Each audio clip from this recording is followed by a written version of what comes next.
الرحمن الرحيم dadka Soomaaliyeed waan salaamayaa waa Somali News waa channel aan wax waliba aan ku soo gudbino haddii ku cusub tahay channelka subscribe saaro maxaa yeelay waxaan soo gelinaa wax waliba maanta waxaan soo gelin doonaa sida aad kor ugu qaadiso tayada baterigaaga haddii inkasta uusan sidii lagu soo gaday uusan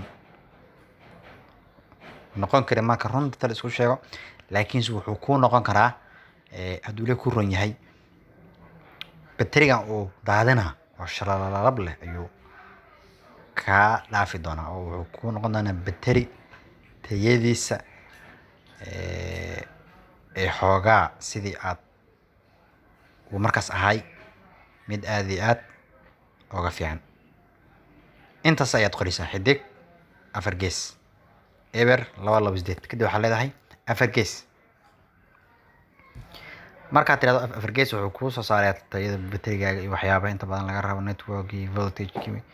halkaas iyo ku soo qoriyaa iyo waliba halkii hadda chargerku uu maray kadib waxaa leedahay quick start wuxuu ku leeyahay flag will be restart kadib wuxuu sameynayaa mobilkaaga uu isdaarayaa wuuna isdaminaa marka haddii aan taabto uu isdaaraa laakiin waxaa sameysaa waxaa leedahay okay si teleefankaaga tayadiisa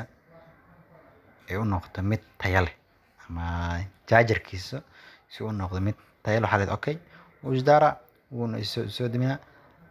baterigan isbedel weyn ayaad ka arki doontaa aad ayaad u mahadsantahay